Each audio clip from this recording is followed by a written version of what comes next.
నమస్కారం ఘంటారావానికి స్వాగతం. ముందుగా ప్రధాన అంశాలు. ఛత్తీస్గఢ్లో మందుపాతర పేలి 8 మంది జవాన్లు డ్రైవర్ బలి.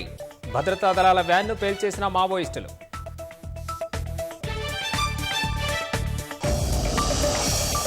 సంగారెడ్డి జిల్లాలో సాఫ్ట్వేర్ దంపతుల ఆత్మహత్య. కుటుంబ కలహాలతో ఉరేసుకున్న భార్యాభర్తలు.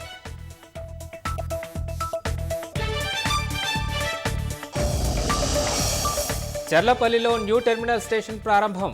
వర్చువల్గా జాతికి అంకితం చేసిన ప్రధాని.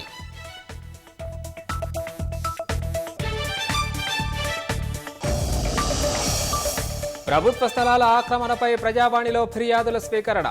చెరువులు, పార్కుల కబ్జాలపై సమాచారం ఇవ్వాలన్న హైడ్రా కమిషనర్. అమెరికాను ముంచెత్తిన భారీ మంచు తుఫాను. హిమపాతం, శీతలగాలుల తాకిడికి వందల విమానాలు రద్దు.